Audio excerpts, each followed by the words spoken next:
നിൽക്കവേ തന്നെ നമ്മുടെ തലകളെ പ്രാർത്ഥിക്കാം.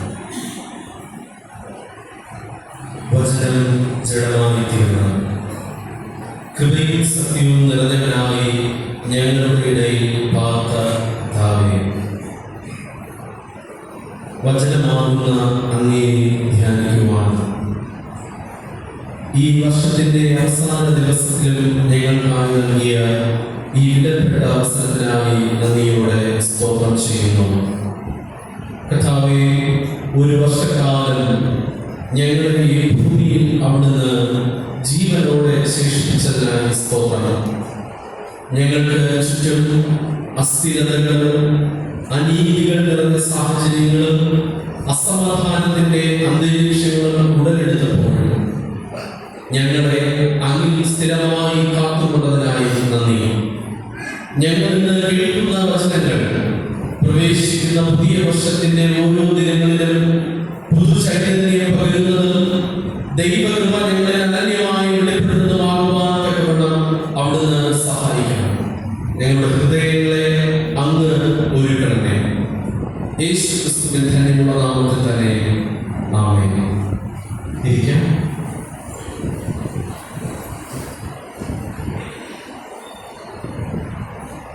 ദൈവത്തിന്റെ അതിപരിശുദ്ധമായ നാമം വാഴ്ത്തപ്പെടുമാറാകട്ടെ. ഈ നല്ല ദിനത്തിന്റെ രാത്രിയിൽ നമുക്കൊരുമിച്ച് ദൈവത്തെ ആരാധിക്കുവാൻ തക്കവണ്ണം വീണ്ടും ഒരവസരം നൽകിയ ദൈവത്തിന് ഞാൻ ആദ്യമായി സ്തോത്രവും സ്തുതികളും നന്ദിയും അർപ്പിക്കുന്നു. പ്രത്യേക ഈ ഇടവകയുടെ അധ്യക്ഷൻ ഈ വർഷാന്തി ആരാധനയ്ക്കും പുതുവർഷ ആരാധനയ്ക്കും ധീരമായ നേതൃത്വം നൽകുകയും ചെയ്യുന്ന സ്നേഹവും ബഹുമാനമുള്ള റിനോഷ് അച്ഛൻ ഏറിയ നാളുകളായുള്ള പരിചയമാണ്.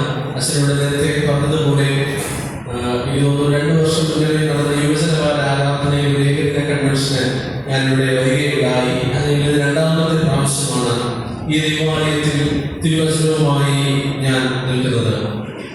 അച്ഛനുമായുള്ള പരിചയം മിഷൻ TBSന്റെ സമയം മുതൽ തുടങ്ങിയതാണ്. 2017 അച്ഛൻ മിഷൻ TBSനായി മിഷൻ ഫീൽഡിലേക്കൊക്കെ കടന്നു വന്ന സമയം മുതലേ അച്ഛനോട് നല്ല സുഹൃബന്ധത്തിൽ ആയിരിക്കുന്നതിനും നല്ല നിർദ്ദേശങ്ങളും ഉപദേശങ്ങളും ഒക്കെ നൽകുന്നതിനും അച്ഛനിലൂടെ ദൈവം സഹായിച്ചുകൊണ്ടിരിക്കുന്നു. ഈ ദേശത്തിലും ഈ ഇടവകയിലും അച്ഛൻ നൽകി വരുന്ന നല്ല നേതൃത്വങ്ങളും ശുശ്രൂഷകളും അനുഗ്രഹപ്രദമായി തീരട്ടെ. കുടുംബങ്ങളുടെ അനുഗ്രഹത്തിനും ഈ ഇടവകയുടെ വളർച്ചയ്ക്ക് കാരണമായി തീരട്ടെ എന്ന് പ്രാർത്ഥിക്കുകയും എല്ലാ ആശംസകളും നേടുകയും ചെയ്യുന്നു. അതോടൊപ്പം തന്നെ ഈ ആരാധനയിലേക്ക് ക്ഷണിച്ച ഇടവകയിൽ അനുവായിരിക്കുന്ന പ്രിയമുള്ള ശ്രീ അനീഷ് അവർ നല്ലൊരു സുഹൃത്താണ്. BBSയുടെയും മറ്റ് ഇതര ശുശ്രൂഷകളുടെയും ഒക്കെ നല്ല പരിചയം അദ്ദേഹവുമായിട്ട് ഉണ്ട്. അതോടൊപ്പം തന്നെ വിവിധ ശുശ്രൂഷ മേഖലകളിൽ ഒരുമിച്ചായിരിക്കുവാനും കർത്താവ് ഇന്നുവരെയും സഹായിച്ചുകൊണ്ടിരിക്കുന്നു. ഈ ശുശ്രൂഷയ്ക്ക് ഗാനങ്ങൾ ആലപിക്കുന്ന ഗായക സംഘം, ഇടവകയിലെ ഇടവക കമ്മിറ്റി അംഗങ്ങൾ, പ്രത്യേകിച്ചും ഇടവകയുടെ ഔദ്യോഗിക ഭാരവാഹികളായിരിക്കുന്ന പ്രിയമുള്ളവർ, സംഘടനാ ഭാരവാഹികൾ, ഈ ക്രിസ്മസ് പുതുവത്സരാഘോഷങ്ങൾക്ക് നേതൃത്വം നൽകുന്ന പ്രിയപ്പെട്ടവർ, വിവിധ പ്രോഗ്രാമുകൾക്ക് കൺവീനർമാരായി പ്രവർത്തിച്ചവർ, എല്ലാവരോടുമുള്ള ദൈവസ്നേഹത്തെ നന്ദിയെയും പ്രത്യേക ഈ ആരാധനയിൽ പങ്കെടുത്തുകൊണ്ടിരിക്കുന്ന എല്ലാ പ്രിയപ്പെട്ടവർക്കുള്ള എല്ലാ ദൈവകൃപകളും ഞാൻ പ്രാരംഭമായി നേരുന്നു. ഒരു വർഷം നമ്മെ വിട്ട് കടന്നു പോകുകയാണ്. കുറച്ചുകൂടെ നീതി പറഞ്ഞ സംഭവബഹുലമായ ഒരു വർഷം നമ്മെ വിട്ട് കടന്നു പോകുകയാണ്. കഴിഞ്ഞ വർഷം 31-ാം തീയതി, ഡിസംബർ 31-ാം തീയതി ഈ ദേവാലയത്തിൽ നിന്ന് കണ്ണുനീരോടുകൂടെ പ്രാർത്ഥിക്കുകയും ഹൃദയത്തിന്റെ ആഴങ്ങളിൽ ഉറച്ച തീരുമാനങ്ങൾ എടുത്തുകൊണ്ട് ഈ ആലയത്തിന്റെ പടിവാതിലുകൾ പിന്നിട്ടവരാണ് നമ്മിൽ പലരും. ഒരുപക്ഷെ നമ്മുടെ കൂടെ ഇരുന്ന തീരുമാനങ്ങൾ എടുത്തവരിൽ പലരും ഇന്ന് നമ്മോടുകൂടെ ഇല്ലെങ്കിൽ ഒരു പുതിയ അനുഭവത്തിലൂടെ ദൈവം നമുക്ക് നൽകിയിരിക്കുകയാണ്. ജീവനുള്ളവരുടെ ദേശത്ത് ദൈവത്തിന്റെ നന്മ കാണുവാനും ദൈവത്തിന് സ്തോത്രം അർപ്പിക്കുവാനും ഒരു പുതിയ വർഷത്തെ നന്ദിയോടെ കൈക്കൊള്ളുവാനും ദൈവം അവസരം നൽകിയിരിക്കുന്നു. ധ്യാനത്തിലേക്ക് പ്രവേശിക്കുന്നതിന് തന്നെ ഒരു ചോദ്യം ഞാൻ നിങ്ങളുടെ മുമ്പിൽ വയ്ക്കുകയാണ്. എന്താണ് നിങ്ങളിലെ മാറ്റം? 2024 ഡിസംബർ 31-ാം തീയതി മുതൽ 2025 ഡിസംബർ 31-ാം തീയതിയിൽ നിങ്ങൾ എത്തി നിൽക്കുമ്പോൾ എന്താണ് നിങ്ങളിലെ മാറ്റം? ആത്മീയമായി, ബൗദ്ധികമായി, ഭൗതികമായി നിങ്ങളിൽ എന്തൊക്കെ മാറ്റമുണ്ടായി എന്ന് ചിന്തിക്കുക. 2024 നിങ്ങൾ കൈക്കൊണ്ട തീരുമാനങ്ങളുണ്ട്. ദൈവമേ, ഞാൻ ഇന്നു മുതൽ ഇതൊന്നും ഇനി ചെയ്യുകയില്ല, ചില കാര്യങ്ങളൊക്കെ ഞാൻ ചെയ്തുകൊള്ളാം എന്ന് ദൈവസന്നിധിയിൽ എടുത്ത തീരുമാനങ്ങളുണ്ട്. ആ തീരുമാനങ്ങളിൽ എത്ര ശതമാനം? ചിലർക്ക് 100% ക്ലെയിം ചെയ്യുവാനായിട്ട് കഴിയും, ചിലർക്ക് 50%, ചിലർക്ക് അതിലും താഴെയായിരിക്കും. ഒന്ന് സ്വയം വിലയിരുത്തി പോകുക. എത്ര ശതമാനം എൻ്റെ ജീവിതത്തിൽ ഞാൻ എടുത്ത തീരുമാനത്തിന് പ്രാധാന്യം നൽകി, ഊന്നൽ നൽകി മാറ്റങ്ങൾ വരുത്തിയിട്ടുണ്ട്? ഒരു വർഷം നമ്മെ വിട്ട് കടന്നു പോകുമ്പോൾ, ഒന്നുകൂടി ഞാൻ പറയുന്നു, സംഭവബഹുലമായ ഒരു വർഷം നമ്മെ വിട്ട് കടന്നു പോകുമ്പോൾ, ഈ വർഷത്തിന്റെ ആരംഭം മുതൽ അവസാനം വരെയും ദൈവം നമ്മെ കാത്ത് പരിപാലിച്ച് നടത്തിയ വിധങ്ങളെ ഓർത്താൽ ആ ദൈവത്തിന് എത്ര തന്നെ നന്ദി പറഞ്ഞാലും മതി വരികയില്ല. ഒന്ന് പിന്നിലേക്ക് തിരിഞ്ഞു നോക്കുമ്പോൾ നമ്മുടെ രാജ്യവും നമ്മുടെ സംസ്ഥാനവും നാം ഉൾക്കൊള്ളുന്ന ഈ സമൂഹവും നേരിട്ട വെല്ലുവിളികൾ, കടന്നുപോയ ജീവിത സാഹചര്യങ്ങൾ, ജീവിതത്തിൽ നേരിടേണ്ടതായി വന്ന പല വിധത്തിലുള്ള ബുദ്ധിമുട്ടുകൾ, പ്രയാസങ്ങൾ, സന്തോഷം നിറഞ്ഞ അനുഭവങ്ങൾ ഒക്കെ നമ്മുടെ ഹൃദയത്തിലൂടെ ഇങ്ങനെ കടന്നു പോകുന്ന നിമിഷങ്ങളാണ്. നമ്മുടെ രാജ്യം ഒരു അനിതര സാധാരണമായിട്ടുള്ള സാഹചര്യത്തിലൂടെ കടന്നു പോകുന്ന അവസ്ഥയാണ്. പ്രത്യേകിച്ചും വർഗീയതയും മതധ്രുവീകരണവും മറ്റ് ഏതൊരു കാലഘട്ടത്തെക്കാളും അതിന്റെ പാരമ്പര്യത്തിലെത്തിയ ഒരു വർഷമാണ് 2025 വർഷം.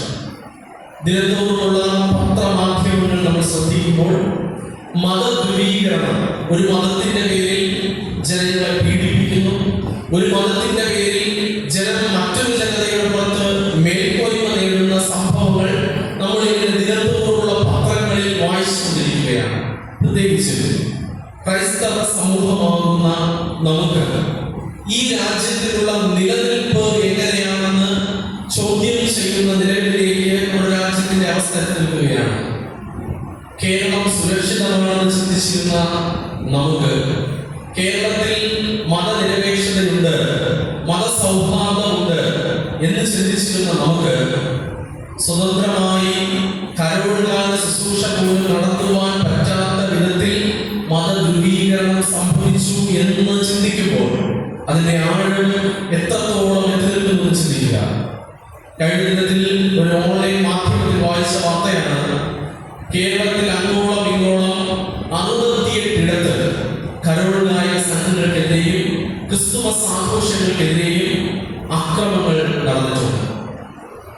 അതിന്റെ ആഴം എത്രമാത്രം ഇത് ഇന്ത്യയിൽ ഒട്ടാകെയുള്ള കണക്കല്ല, കേരളത്തിൽ മാത്രം മതനിരപേക്ഷതയുടെ കേന്ദ്രം എന്നറിയപ്പെടുന്ന, മതസൗഹാർദ്ദത്തിന് പേര് കേട്ട, എല്ലാ മതങ്ങളും സഹോദരരെ പോലെ വസിക്കുന്ന ഒരു സ്ഥാനമാണ്, ഒരു സംസ്ഥാനമാണ് കേരളം എന്ന അഭിമാനം കൊള്ളുന്ന നമ്മുടെ ഒരു ക്രിസ്മസ് ആഘോഷത്തിന് നേരെ 68 ഇടങ്ങളിൽ ചെറുതും വലുതുമായിട്ടുള്ള ആക്രമണങ്ങൾ നേരിടുകയുണ്ടായി.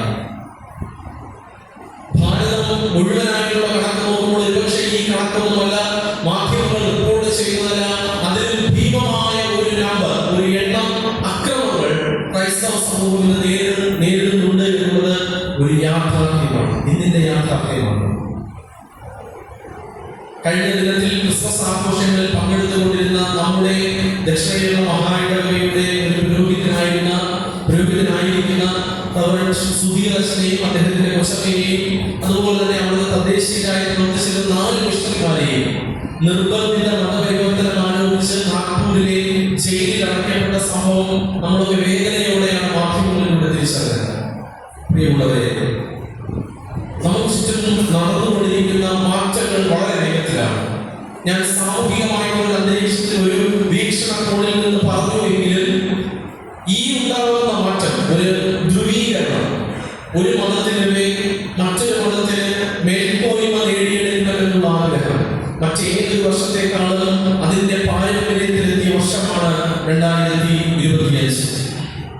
അതുപോലെ തന്നെ രാജ്യസുരക്ഷയെ മുൾമുനയിൽ നിർത്തിയ ചില നിമിഷങ്ങളിലൂടെ നമ്മൾ കടന്നു പോകേണ്ടി വന്ന ചില ദിവസങ്ങളെ നമ്മൾ കണ്ടതാണ്.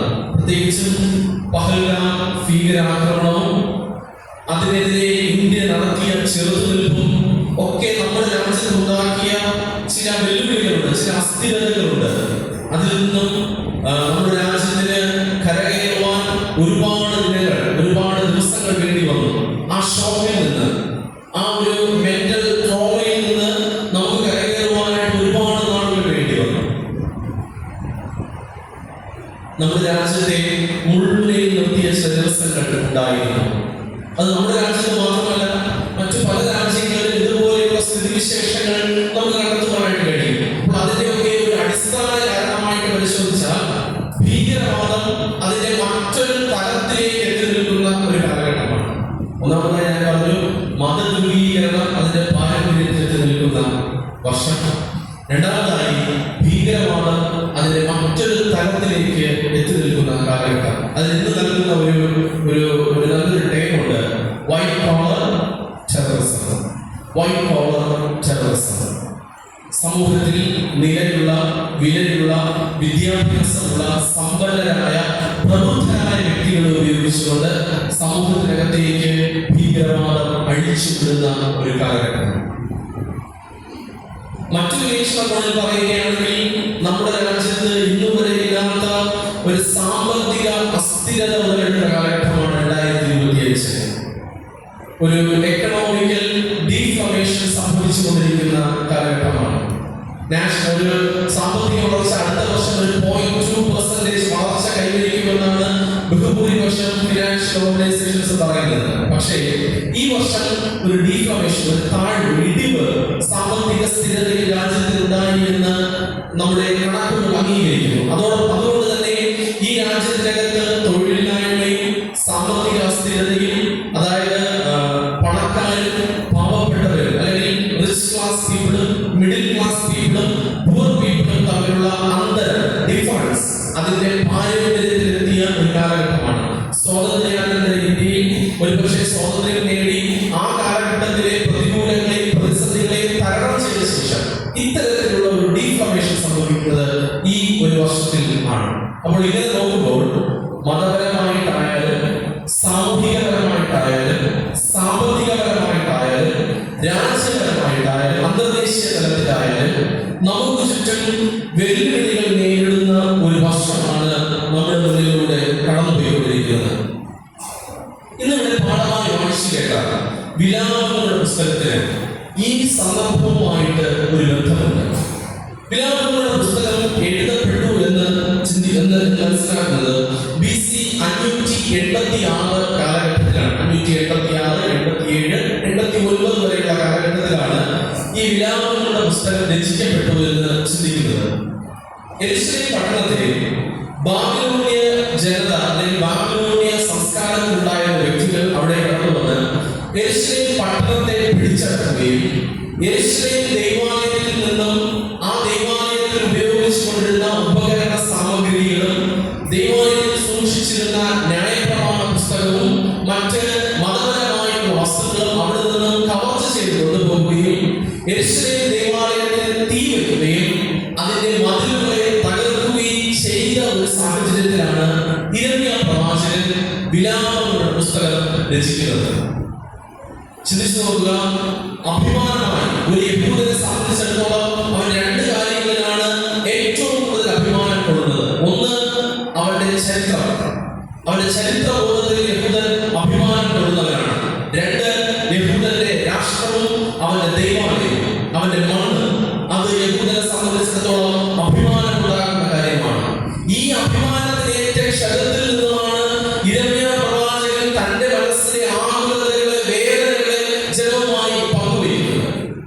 നമുക്കാണ് ഇങ്ങനെ ഒരു സാഹചര്യം ഉണ്ടാകുന്നതെങ്കിൽ, നമ്മുടെ കുടുംബത്തിനാണ് ഇങ്ങനെ ഒരു അഭിമാന ക്ഷതം ഉണ്ടാകുന്നതെങ്കിൽ എന്തായിരിക്കും നമ്മൾ ആദ്യം പറയുന്നത്? എന്തായിരിക്കും നമ്മൾ ആദ്യം പറയുന്നത്? ചിന്തിച്ചു നോക്കുക. ഏറ്റവും ആദ്യം പറയുന്നത് എന്തായിരിക്കും?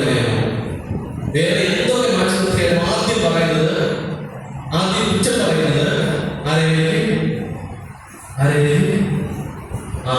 ഇവിടെ നിന്ന് ആദ്യം പറഞ്ഞു, കറക്റ്റായിട്ട് പറഞ്ഞു. ആരെയായിരിക്കും? ദൈവത്തെയായിരിക്കും. മറ്റാരെയൊക്കെ വാചകത്തിൽ ആദ്യം കുറ്റം പറയുന്നത് ദൈവത്തെയായിരിക്കും. ഞാൻ ദൈവത്തെ ആരാധിച്ചിട്ടും, ഞാൻ ദൈവത്തെ വിളിച്ചപേക്ഷിച്ചിട്ടും, ദൈവനാമത്തിൽ വിനയപ്പെട്ടിട്ടും, അയ്യോ ദൈവമേ എന്തിനെനിക്ക് ഈ ഗതി ഞാൻ തന്നു എന്നുള്ള ചോദ്യമായിരിക്കും നമ്മൾ ആദ്യം ദൈവസ്ഥലത്തിൽ വെക്കുന്നത്.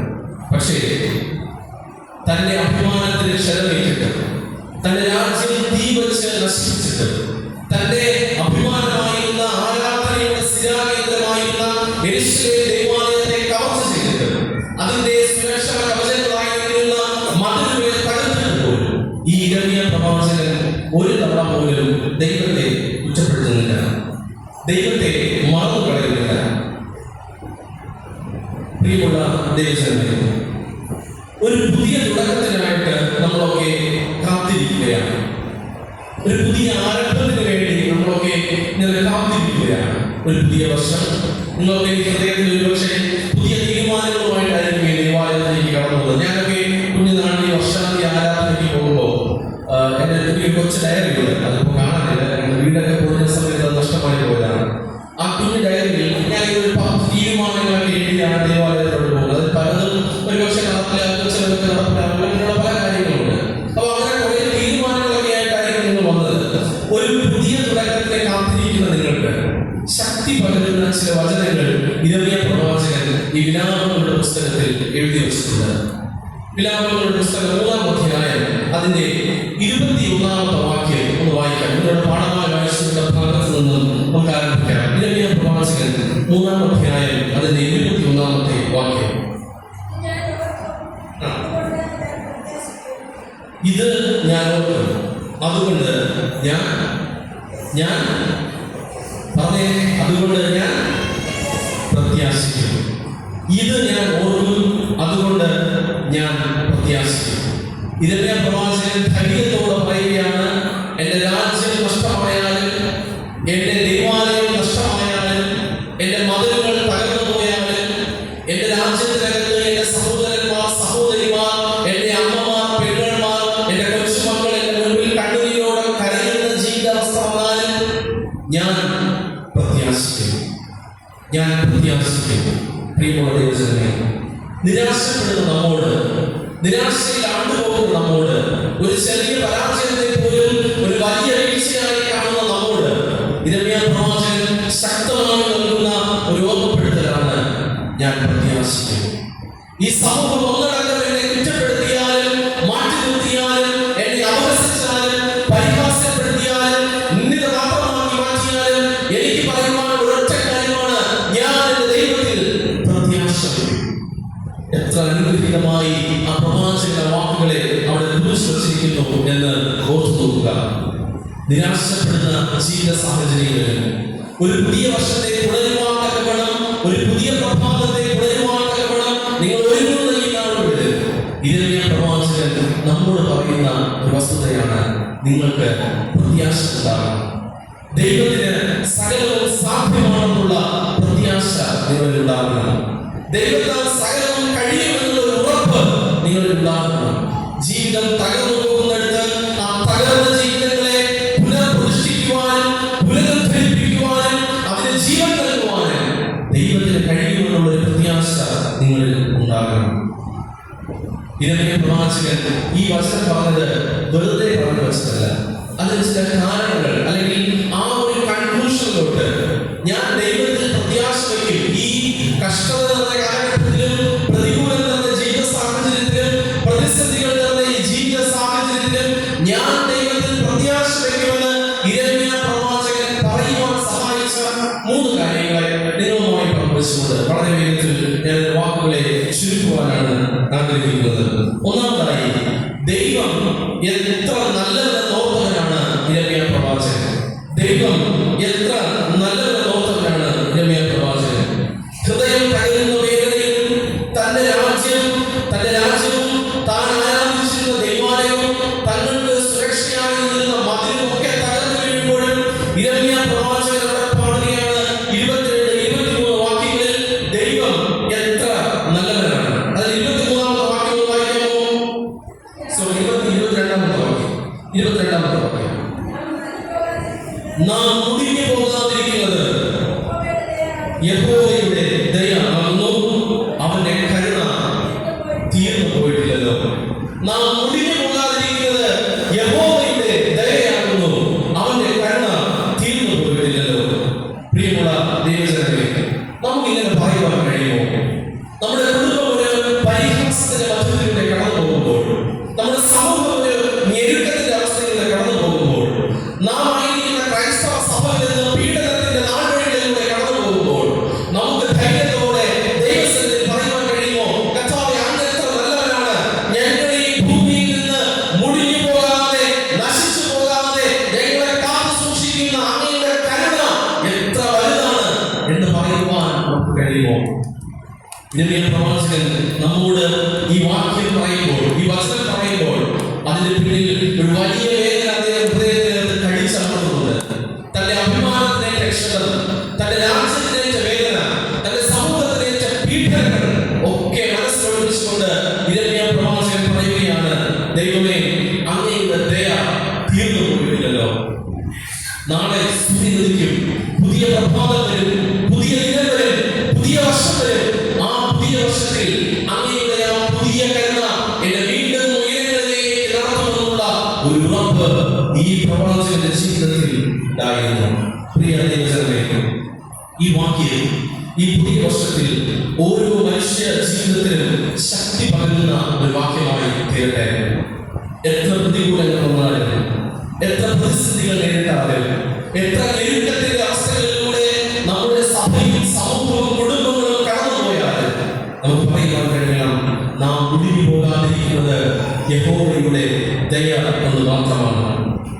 നാം ഈ ഭൂമിയിൽ നിന്ന് നശിച്ചു പോകാതിരിക്കുന്നത് ദൈവത്തിന്റെ ദയ മാത്രമാണ്. നമുക്ക് ചുറ്റും നടക്കുന്ന പ്രതിസന്ധികളും ഓർത്തുപോയാൽ ജീവിതം മടുത്തു പോകും. നമ്മുടെ ചുറ്റും നടക്കുന്ന പ്രശ്നങ്ങളെ നമ്മൾ ഓർക്കുകയാണെങ്കിൽ നമ്മുടെ ജീവിതം മടുത്തു പോകും. പക്ഷേ ആ പ്രശ്നങ്ങളുടെ മധ്യത്തിലും നാം ഓർക്കണം, ദൈവം എത്ര നല്ലവനാണ്, ദൈവം എത്ര വലിയവനാണ്. ഈ യിരെമ്യാ പ്രവാചകന് അത് സാധ്യമായി. യിരെമ്യാ പ്രവാചകന് അത് മനസ്സുകൊണ്ട് സാധ്യമാക്കി തീർത്ത പ്രവാചകനാണ് യിരെമ്യാ പ്രവാചകൻ. പ്രിയ ദൈവജനമേ, ഇത്രയും പ്രതികൂലങ്ങൾ നമുക്കുണ്ടെങ്കിൽ, ഇത്രയും പ്രശ്നങ്ങൾ നാം നേരിടുന്നുണ്ടെങ്കിൽ, വ്യക്തിപരമായും കുടുംബമായും സമൂഹമായും സഭയായും നമ്മുടെ രാജ്യത്തിലും അന്തർദേശീയ തലങ്ങളിലും നാം പ്രശ്നങ്ങളും പ്രതികൂലങ്ങളും നേരിടുമ്പോൾ നമുക്ക് പറയുവാൻ കഴിയണം, ദൈവമേ, ഞാൻ ഈ ഭൂമിയിൽ നിന്ന് നശിച്ചു പോകാതിരിക്കുന്നത് അങ്ങയുടെ ദയ മാത്രമാണ്, അവിടുത്തെ കൃപ മാത്രമാണ്. അങ്ങ് നല്ലവനാണ്. നമ്മുടെ ജീവിതയാത്ര പ്രത്യാശാപൂർണ്ണമാകണമെങ്കിൽ, ഈ പുതുവർഷത്തിലേക്ക് പകർന്നുപോകാൻ തയ്യാറാകുന്ന ഈ അവസാന നിമിഷങ്ങളിൽ നമ്മുടെ ജീവിതം ശക്തി കേന്ദ്രമായി മാറണമെങ്കിൽ, ദൈവത്തിനുള്ള ആശ്രയബോധം നമ്മിൽ വളരണമെങ്കിൽ ഈ തിരിച്ചറിവ് നമുക്കുണ്ടാകണം. ദൈവം എത്ര നല്ലവനാണ്. യിരെമ്യാവ് അത് തിരിച്ചറിഞ്ഞു. യിരെമ്യാവ് ഹൃദയം കൊണ്ട് സ്വീകരിച്ചു. ഹൃദയം കൊണ്ട് പറഞ്ഞു, ഞാൻ ഈ ഭൂമിയിൽ മുടിഞ്ഞു പോകാതിരിക്കുന്നത് ദൈവത്തിന്റെ ദയ മാത്രമാണ്. അതിനുശേഷം വീണ്ടും യിരെമ്യാവ് പറയുകയാണ്, അത് രാവിലെ തോറും പുതിയതും നിന്റെ വിശ്വസ്തത വലിയതും ആകുന്നു. അവൻ പ്രാർത്ഥിക്കുവാൻ ദൈവമായിട്ടില്ല, പാടുവാൻ സഹ വിശ്വാസികളില്ല, സമൂഹമില്ല. എന്നിട്ടും യിരെമ്യാവ് പറയുകയാണ്, രാവിലെ തോറും നിന്റെ ദയ പുതിയതും നിന്റെ വിശ്വസ്തത വലിയതും ആകുന്നു. പ്രിയമുള്ള ദൈവജനമേ, നമ്മുടെ പ്രതികൂലങ്ങളിൽ നാം തകർന്നു പോകേണ്ടവരല്ല. ആ പ്രതികൂലങ്ങളുടെ മധ്യത്തിൽ പ്രത്യാശയുള്ളവരാകണമെങ്കിൽ ദൈവം എത്ര നല്ലവനാണെന്ന് നാം ഓർക്കണം. നാം മുന്നിൽ പോകാതിരിക്കുന്നത് ദൈവത്തിന്റെ ദയ മാത്രമാണ്. രണ്ടാമതായി യിരെമ്യാ പ്രവാചകൻ നമ്മോട് നൽകുന്ന രണ്ടാമത്തെ ആശയം, ദൈവത്തെ തന്റെ സമ്പാദ്യമായി കണ്ടവരാണ് യിരെമ്യാവ്. ദൈവത്തെ തന്റെ സമ്പാദ്യമായി കണ്ടവരാണ് യിരെമ്യാവ്. ഇന്നത്തെ കാലത്ത് നമുക്ക് ജീവിക്കണമെങ്കിൽ സമ്പത്തും സമ്പാദ്യവും ആവശ്യമാണ്. ആധുനിക ലോകത്തിൽ നൂതനമായുള്ള സമ്പാദ്യ മാർഗങ്ങൾ നമുക്കുണ്ട്. ഒരുപക്ഷെ ഈ എക്കണോമിക്കൽ ഫീൽഡിൽ നിൽക്കുന്ന പലർക്കും അറിയാവുന്ന പല സമ്പാദ്യ രീതികളും ഇന്ന് നിലവിലുണ്ട്. ക്രിപ്റ്റോ കറൻസി, ബിറ്റ്കോയിനും അതുപോലെ തന്നെ ഡിജിറ്റൽ കറൻസിയും ഒക്കെ കൊടുകുത്തി വാഴുന്ന ഒരു കാലഘട്ടത്തിലൂടെ നമ്മളിങ്ങനെ പോയിക്കൊണ്ടിരിക്കുകയാണ്. അപ്പോൾ നമ്മുടെ സമ്പാദ്യശീലത്തിലൊക്കെ ഒരു നൂതന സ്വഭാവം വന്നുകൊണ്ടിരിക്കുകയാണ്. പുതിയ രീതികളും പുതിയ മാർഗങ്ങളും ഒക്കെ സമ്പാദ്യശീലങ്ങൾക്ക് ഉണ്ടാകുന്ന ഒരു കാലഘട്ടമാണ്. അപ്പൊ ഒരു ഭാഗത്ത് തൊഴിലില്ലായ്മയുണ്ട്, അതുപോലെ തന്നെ സമ്പാദിക്കുവാനുള്ള അനുഭവങ്ങളുടെ കുറവുണ്ട്. മറുഭാഗത്ത് സമ്പാദ്യത്തെ കൂട്ടുവാനുള്ള ഒരു ആവശ്യകതയും അതിനോടുള്ള അമിതമായിട്ടുള്ള ഒരു ആർത്തി നമുക്ക് കാണുവാനായിട്ട് കഴിയും. അപ്പോൾ യെരുശലേം പട്ടണം ഇതുപോലൊരു കോൺഫ്ലിക്റ്റിലൂടെ കടന്നു പോവുകയാണ്. ഒരു ഭാഗത്ത് മതിലുകൾ തകർക്കപ്പെട്ട് കിടക്കുന്നു, രാജ്യത്ത് സുരക്ഷയില്ല, ഭക്ഷണമില്ല, യുദ്ധത്തിന്റെ ഒരു വല്ലാത്ത അന്തരീക്ഷത്തിലൂടെ രാജ്യം കടന്നു പോകുന്നു. അപ്പോൾ അതിന്റെ ഇടയിലും സമ്പാദ്യം വർദ്ധിപ്പിക്കുവാനായി പലരും ആഗ്രഹിക്കുന്നുണ്ട്, ഓടുന്നുണ്ട്. പക്ഷേ യിരെമ്യാ പ്രവാചകൻ പറയുന്ന ഒരു വാക്യം, അതിന്റെ 24-ാമത്തെ വാക്യം എന്താണ്? യഹോവ എന്റെ ഓഹരി. യഹോവ എന്റെ ഓഹരി. ഈ ഓഹരി എന്ന വാക്കിനെ കുറിച്ച് കേട്ടിട്ടുണ്ടാവില്ല. My share, lord is my share. എന്റെ ദൈവമാണ് എന്റെ പങ്ക്. എനിക്ക് മറ്റൊന്നും വേണ്ട, എനിക്ക് മറ്റൊന്നും വേണ്ട. പ്രിയമുള്ളവരെ, അത്രയും കഷ്ടതയിലൂടെ കടന്നു പോകുമ്പോഴും സാമ്പത്തികമായി തകർന്ന് തരിപ്പണമായി നിൽക്കുമ്പോഴും യിരെമ്യാ പ്രവാചകൻ പറയുകയാണ്, എനിക്ക് സമ്പാദിക്കുവാൻ മറ്റൊന്നും വേണ്ട, സമ്പാദ്യങ്ങൾ കൈക്കൊള്ളുവാൻ മറ്റാരും വേണ്ട. എന്റെ ദൈവമാണ് എന്റെ ഓഹരി, എന്റെ ദൈവമാണ് എന്റെ ഓഹരി. അതിനുശേഷം വീണ്ടും പറയുകയാണ് 24-ാമത്തെ വാക്യത്തിൽ, എന്റെ യഹോവ എന്റെ ഓഹരി എന്നെന്റെ ഉള്ളം പറയുന്നു, അതുകൊണ്ട് ഞാൻ അതിൽ പ്രത്യാശ വയ്ക്കുന്നു, അതുകൊണ്ട് ഞാൻ അതിൽ പ്രത്യാശ വയ്ക്കുന്നു. ഞാൻ പറഞ്ഞില്ലേ, യിരെമ്യാ ആദ്യമേ പറയുകയാണ്, യഹോവയാണ് എന്റെ പ്രത്യാശ, ദൈവത്തിൽ ഞാൻ പ്രത്യാശ വയ്ക്കും. അതിന് രണ്ടാമത്തെ കാരണമായി യിരെമ്യാ പറയുകയാണ്, മറ്റൊന്നുമല്ല എന്റെ സമ്പാദ്യം, എന്റെ സമ്പാദ്യവും എന്റെ സമ്പത്തും ഈ ദൈവം മാത്രമാണ്. ആ ദൈവം എന്റെ ഓഹരിയായി നിലനിൽക്കുന്നതുകൊണ്ട്, ആ ദൈവം എന്റെ സമ്പത്തായി നിലനിൽക്കുന്നതുകൊണ്ട്, എനിക്ക് ആശ്രയിക്കുവാൻ ഈ ദൈവം എന്നും എന്നോടൊപ്പം ഉള്ളതുകൊണ്ട് ഞാൻ ആ ദൈവത്തിൽ പ്രത്യാശ വയ്ക്കും. പ്രിയ ദൈവജനമേ, ഒരു പുതിയ വർഷത്തിലേക്ക് നിങ്ങൾ കാലെടുപ്പിക്കുവാൻ ഒരുങ്ങുമ്പോൾ, ഒരു പക്ഷേ നിങ്ങളുടെ സാമ്പത്തികപരമായിട്ടുള്ള മേഖലകളിൽ നിങ്ങൾക്ക് തകർച്ച നേരിടേണ്ടി വന്നാലും, അനധികൃതമായ സ്വത്ത് സമ്പാദനത്തിലേക്ക് പോകാതെ, തെറ്റായ മാർഗങ്ങളിലൂടെ സാമ്പത്തികം ഉണ്ടാക്കിയെടുക്കണമെന്ന് ചിന്തിക്കാതെ, ദൈവമാണ് എന്റെ ഓഹരി എന്ന് ചിന്തിക്കുന്നിടത്താണ് നിങ്ങളുടെ ജീവിതങ്ങൾ അർത്ഥപൂർണമായി തീരുന്നത്. ഇന്ന് സാമ്പത്തിക മേഖലകളിൽ അച്ചടക്കമില്ലാതെ പ്രവർത്തിക്കുന്നത് കൊണ്ട്, സാമ്പത്തിക മേഖലകളിൽ ഒരു ക്രമീകൃതമായ ഒരു അക്കൗണ്ടിംഗ് സിസ്റ്റം ഇല്ലാത്തത് കൊണ്ടൊക്കെ തകർന്നു പോകുന്ന ഒരുപാട് ജീവിതങ്ങളെ നമുക്ക് കാണുവാനായിട്ട് കഴിയും. ഒരുപാട് മൾട്ടിനാഷണൽ കമ്പനീസ് നമുക്ക് കാണുവാനായിട്ട് കഴിയും. അനധികൃതമായ വഴികളിലേക്ക് പോകാതെ, ദൈവം നൽകുന്ന സമ്പാദ്യത്തെയും സമ്പത്തിനെയും നന്ദി കർത്താവേ, നന്ദി ദൈവമേ എന്ന് പറഞ്ഞ് സ്വീകരിച്ച്, ദൈവമാണ് എന്റെ ഓഹരി എന്ന് ചിന്തിക്കുന്നിടത്താണ് ഏറ്റവും വലിയ പ്രത്യാശയും പ്രതീക്ഷയും ഉടലെടുക്കുന്നത്. അങ്ങനെയുള്ളവർ സാമ്പത്തിക വീഴ്ചയിൽ തകർന്നു പോവുകയില്ല. അങ്ങനെയുള്ളവർ ഒരല്പം കടഭാരമുണ്ടെന്ന് കരുതി ആത്മഹത്യയുടെ പാതകളിലേക്ക് അവരുടെ പാതകളെ ചലിപ്പിക്കുകയില്ല. ഒരല്പം കടഭാരമുണ്ടെന്ന് കരുതി കുടുംബത്തെ വിട്ടറിഞ്ഞ് മറ്റൊരിടത്തേക്ക് ഒളിച്ചു വഴങ്ങുന്ന അവസ്ഥ വരികയില്ല. ഈ കടഭാരങ്ങളെയും എന്റെ സാമ്പത്തികമായുള്ള അസ്ഥിരതകളെയും അതിജീവിക്കുവാൻ എന്റെ ദൈവം എന്റെ ഓഹരിയായി കൂടെയുണ്ടെങ്കിൽ സാധ്യമാണെന്ന് ചിന്തിച്ച് മുന്നോട്ട് അവന്റെ ജീവിതയാത്ര നടത്തുക ചെയ്യും. പ്രിയമുള്ള ദൈവജനമേ, യഹോവ എന്റെ ഓഹരി, my Lord is my share എന്ന് പറയുവാൻ നമുക്ക് കഴിയണം. ഇത് ഷെയർ ഹോൾഡിങ്ങിന്റെ കാലമാണ്. അതായത് ഓഹരി എന്നുള്ള വാക്ക് നിങ്ങളുടെ മുന്നിൽ ഒരു ശ്രദ്ധിക്കാൻ പറ്റുകയാണ്. ഷെയർ ഹോൾഡേഴ്സിന്റെ കാലഘട്ടമാണ്. ഏത് മൾട്ടിനാഷണൽ കമ്പനി എടുത്ത് നോക്കിയാലും അതിനകത്ത് ഷെയർ ഹോൾഡിംഗ് വാങ്ങിക്കൂട്ടി ക്രിപ്റ്റോ കറൻസിയിലൂടെയും ബിറ്റ്കോയിനിലൂടെയും തങ്ങളുടെ സാമ്പത്തിക ലാഭം ഉണ്ടാക്കിയെടുക്കണമെന്ന് ഉള്ള ആഗ്രഹത്തോടെ അധികം ഷെയർ വാങ്ങുവാനായിട്ട് ആഗ്രഹിക്കുന്നവരാണ് നമ്മളൊക്കെ. ഇന്ന് നമ്മുടെ ഇവിടെ ഇരിക്കുന്ന പലരും ആ യാത്രയുടെ മധ്യത്തിൽ ഒന്ന് ചിന്തിക്കുക, യഹോവയായിരിക്കണം നമ്മുടെ ഓഹരി. അതിന് കാരണമായി യിരെമ്യാവ് പറയുന്ന വാക്യമുണ്ട്. അതിന്റെ 25-ാമത്തെ വാക്യം എന്താണ്? തന്നെ കാത്തിരിക്കുന്നവർക്കും തന്നെ അന്വേഷിക്കുന്നവർക്കും യഹോവ നല്ലവൻ.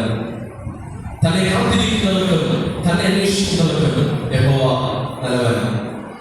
സാമ്പത്തികമായി തകർന്നാലും, മനസ്സിന് അസ്ഥിരതകൾ ഉണ്ടായാലും, അഭിമാനത്തിന് ക്ഷതമേറ്റാലും, ദൈവത്തെ അന്വേഷിക്കുന്നവർക്ക് അവൻ നല്ലവനാണെന്ന് ഓർമ്മപ്പെടുത്തൽ ഇവിടെ യിരെമ്യാ പ്രവാചകൻ നമ്മുടെ മുൻപിൽ നൽകുകയാണ്. പ്രിയമുള്ള ദൈവജനമേ, അടുത്ത വർഷത്തിൽ പുതിയ സമ്പാദ്യങ്ങൾ നിങ്ങൾ പ്ലാൻ ചെയ്ത് പദ്ധതിയിട്ടുണ്ടായിരിക്കും. പുതിയ സംരംഭങ്ങൾ നിങ്ങൾ പദ്ധതിയിട്ടുണ്ടായിരിക്കും. ഏത് സംരംഭങ്ങളിലേക്കും ഇറങ്ങിത്തിരിക്കുന്നതിന് മുമ്പേ ഒന്ന് ഓർക്കുക, യഹോവയാണ് നമ്മുടെ ഓഹരി. അനധികൃതമായ സ്വത്ത് സമ്പാദനവും തിന്മയുടെ പാതയിലൂടെയുള്ള സ്വത്ത് സമ്പാദനവും ദൈവമാകെ നിലനിൽക്കുകയില്ല. നീതിയുക്തമായി പ്രവർത്തിക്കുന്നവർക്ക് ദൈവം നല്ലവനായി എന്നും കൂടെ ഉണ്ടാകുമെന്ന് യിരെമ്യാ പ്രവാചകൻ നമ്മെ ഓർമ്മപ്പെടുത്തുന്നു. മൂന്നാമത്തെ കാര്യത്തിലേക്ക് വരട്ടെ. മൂന്നാമതായി യിരെമ്യാവ് കണ്ടെത്തിയ ഒരു കാര്യം എന്താണ്? വേദനകളിൽ എന്നെ കൈവിടാത്ത ഒരു ദൈവമുണ്ട്. വേദനകളിൽ കൈവിടാത്ത ഒരു ദൈവമുണ്ട്.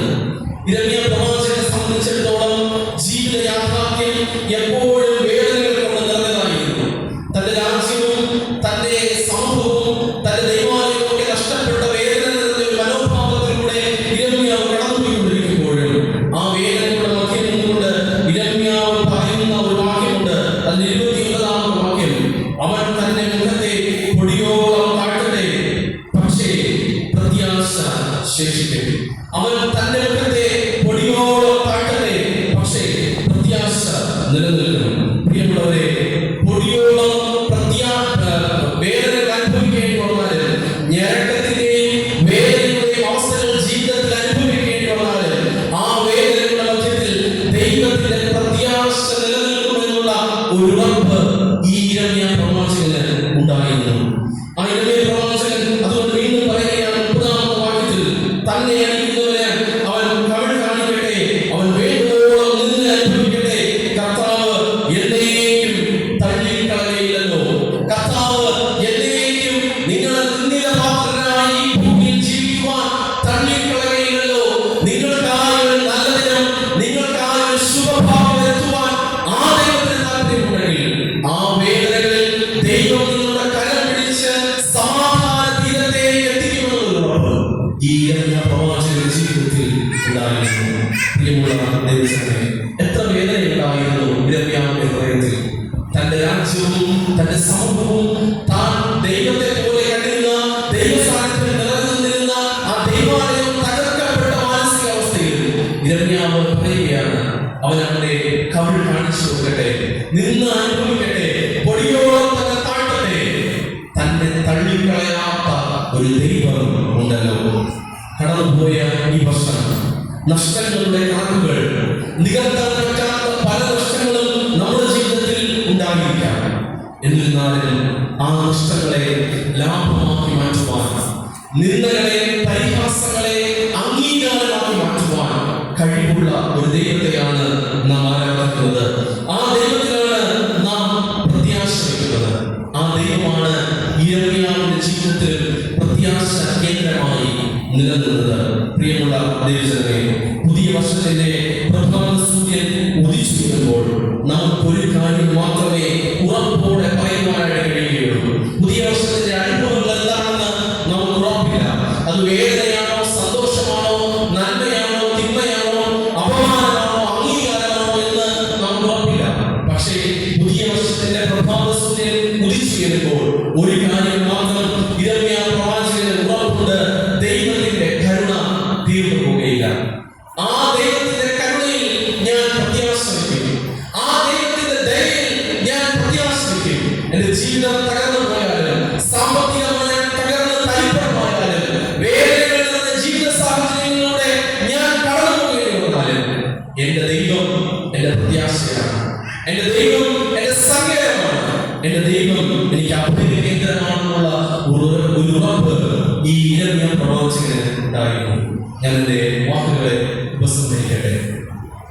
മരണത്തെ ലാഭമായി കണ്ട ഒരു വ്യക്തി ഈ കേരളത്തിൽ ജീവിച്ചിട്ടുണ്ടായിരുന്നു. പെന്തക്കോസ്ത് പാരമ്പര്യത്തിൽ ജനിച്ചു വളർത്തപ്പെട്ട ശ്രീ ചിക്കു കുര്യാക്കോസ് എന്ന് പറയുന്ന ഒരു അനുഗ്രഹീതനായ ഗായകൻ. കേരളക്കര ഒരുപാട് ഗാനങ്ങൾ, കേരളക്കരയ്ക്ക് ഒരുപാട് ക്രൈസ്തവ ഗാനങ്ങൾ തന്റെ ശബ്ദത്തിലൂടെ സമ്മാനിക്കുകയും വളരെ വൈകാരികമായിട്ടുള്ള ഗാനാലാപനത്തിലൂടെ കേരളക്കരയെ ഒന്നാകെ കണ്ണീരണിയിച്ച ഗായകനാണ് ചിക്കു കുര്യാക്കോസ്. അദ്ദേഹം തന്റെ ഏകദേശം 66 തവണ അദ്ദേഹം റേഡിയേഷനിലൂടെയും കീമോതെറാപ്പിയിലൂടെയും ഒക്കെ കടന്നു പോയിട്ടുള്ളതായിട്ട് തന്റെ മരണം എത്തി നിൽക്കുന്ന ദിനങ്ങളിൽ, താൻ മരിക്കുമെന്ന് വിധി ഉറപ്പിച്ച ദിനങ്ങളിൽ എഴുതിയ ഗാനമുണ്ട്. അത് ആരംഭിക്കുന്നത് ഇങ്ങനെയാണ്: ജീവിക്കുന്നു എങ്കിൽ ക്രിസ്തുവിനാ, പാടിയിടുന്നു എങ്കിൽ ദൈവത്തിനാ. ജീവിക്കുന്നു എങ്കിൽ ക്രിസ്തുവിനാ, പാടിയിടുന്നു എങ്കിൽ ദൈവത്തിനാ.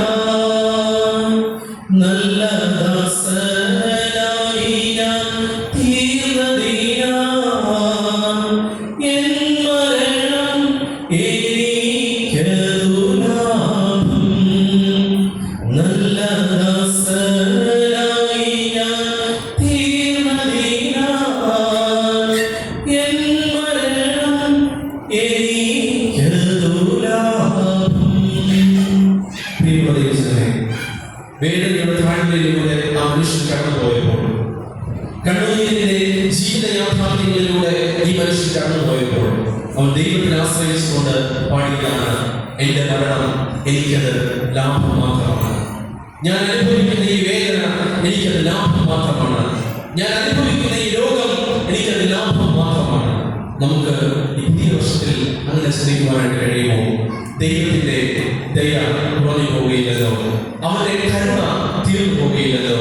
ആ ദൈവത്തിൽ ഞാൻ പ്രത്യാശ വയ്ക്കുന്ന ഉറപ്പ് ഇരമ്യാവിനെ പോലെ നമുക്കുണ്ടെങ്കിൽ, ഏത് പ്രതികൂലം വന്നാലും, ഏത് കഷ്ടത വന്നാലും, ഏത് പ്രതിസന്ധികൾ നേരിട്ടാലും, എത്ര അപമാനം നേരിടേണ്ടി വന്നാലും, എന്റെ ഓഹരി എന്റെ ദൈവമാണ്, എന്റെ സമാധാനം എന്റെ ദൈവമാണ്.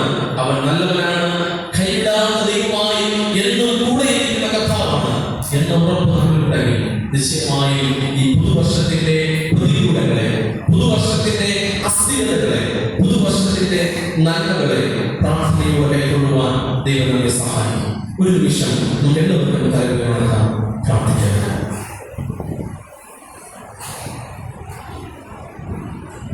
അല്പനിമിഷം ദൈവത്തിലേക്ക് നമ്മൾ തന്നെ വിട്ടുകൊടുക്കാമോ?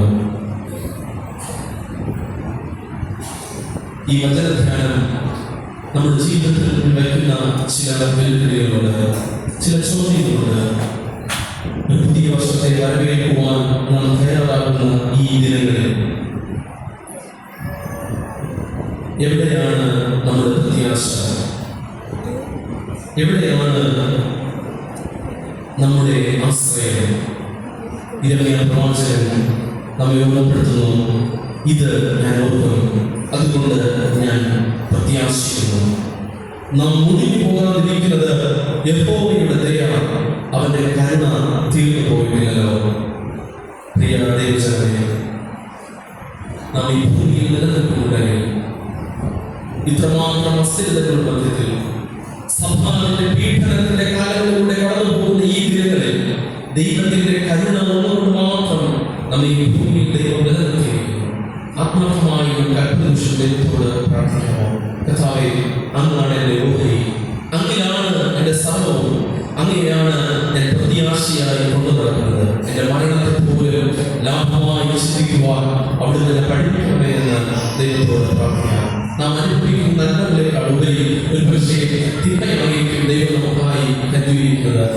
നാം അനുഭവിക്കുന്ന അഭിമാനങ്ങളേക്കാൾ ഉപരി, അംഗീകാരങ്ങളേക്കാൾ ഉപരി അപമാനങ്ങളായിരിക്കും ദൈവം നമുക്കായി കരുതിയിരിക്കുന്നത്. നാം അനുഭവിക്കുന്ന ശ്രേഷ്ഠകരമായ ജീവിത സാഹചര്യങ്ങളേക്കാൾ ഉപരി ഹീനകരമായ ജീവിത സാഹചര്യമായിരിക്കും ദൈവം നമുക്കായി കരുതിയിരിക്കുന്നത്. അത്തരത്തിലുള്ള ജീവിതാവസ്ഥകൾ നേരിടേണ്ടി വന്നാലും ദൈവമേ, അങ്ങാണ് എന്റെ ഓഹരി, അങ്ങ് എത്ര നല്ലവൻ, ആ ദൈവത്തെ ഞാൻ ആശ്രയിക്കുന്നു എന്ന് പറയുവാൻ നമുക്ക് ജീവിക്കാം. നമുക്ക് ദൈവത്തോട് പ്രാർത്ഥിക്കാം. കാരുണ്യവാനായ ദൈവമേ, സ്വർഗീയ കർത്താവേ, അനുഗ്രഹമാർന്ന ഈ വർഷാന്ത്യ ദിനത്തിനായി ഞാൻ സ്തോത്രം കരയുന്നു. കർത്താവിന്റെ വർഷത്തിന്റെ അവസാന നിമിഷങ്ങളിലേക്ക് ഞങ്ങളെ അവിടുന്ന് കൂട്ടി വരുത്തിയിരിക്കുന്നവരോ, ഞങ്ങൾ നിന്നതല്ല അപ്പാ, അങ്ങ് ഞങ്ങളെ നിർത്തിയതാണ്. ഞങ്ങൾ കർത്താവ് ഇന്നയോളം കടന്നു വന്നത് കർത്താവെ, അങ്ങ് ഞങ്ങളെ കൊണ്ടുവന്നതാണ്.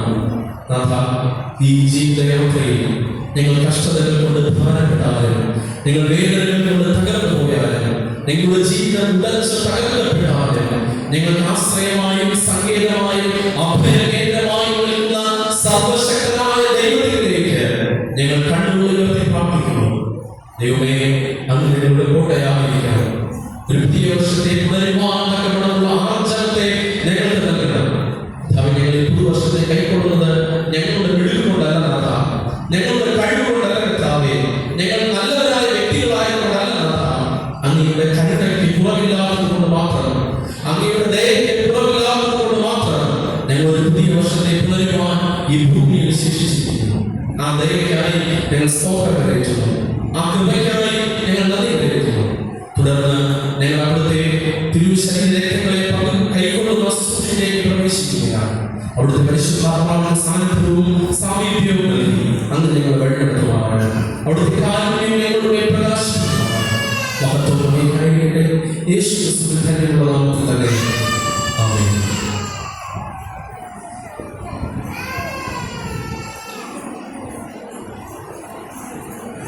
ദൈവത്തിന്റെ പരിശുദ്ധനാമം പുതുമാറാകട്ടെ. പുതുവർഷത്തിലേക്ക് പ്രവേശിക്കുന്ന നമുക്ക് അനുയോജ്യമായ ഒരു സന്ദേശം അച്ഛനിലൂടെ നമുക്ക് ശ്രമിക്കുവാനായിട്ട് സാധിച്ചു. ഈ സന്ദേശം നമ്മുടെ ഹൃദയങ്ങളിലും ജീവിതത്തിലും ഉൾക്കൊള്ളുകൊണ്ട് കർത്തൃമേശ്വരയ്ക്ക് വരുവാനും ദൈവത്തെ സന്നിധിയിൽ നമ്മത്തെ സമർപ്പിക്കുവാനും പ്രതിഷ്ഠിക്കുവാനും ഒക്കെ നമുക്ക് ഒരുങ്ങുകയും ചെയ്യാം.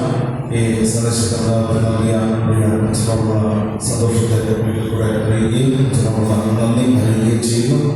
ചില ശുശ്രൂഷകളെ പ്രാർത്ഥിക്കുകയും ചെയ്യുന്നു. വളരെ ജനമായി മിഷൻ ഫീൽഡിലൊക്കെ ഏകദേശം 4 വർഷം മിഷൻ ഫീൽഡിൻ്റെ വിവിധ പ്രവർത്തനങ്ങൾക്കും സൺഡേ സ്കൂളിൽ നടത്തുന്നതിൽ PDS ആയി മിഷൻ PDS ആയി അവിടെ പോകുമ്പോഴൊക്കെ ചില പ്രവർത്തനങ്ങൾക്ക് വളരെ ഭംഗിയായി മനസ്സിലാക്കാനായിട്ട് സാധിച്ചിട്ടുണ്ട്. അത് ഈ മഹായുടെ വിഭജന പ്രസ്ഥാനത്തിൻ്റെ പ്രവർത്തനങ്ങൾക്കും പോകുവാൻ ഇടയാകട്ടെ എന്ന് പ്രാർത്ഥിക്കുകയും ചെയ്യുന്നു. ഇപ്പോൾ തിരുവത്താഴ ശുശ്രൂഷയുടെ അനുഗ്രഹത്തിനും ബന്ധത്തിനുമായി നമ്മുടെ എഴുന്നേൽക്കുന്ന 145 ഗാനത്തിൻ്റെ ചരണങ്ങൾ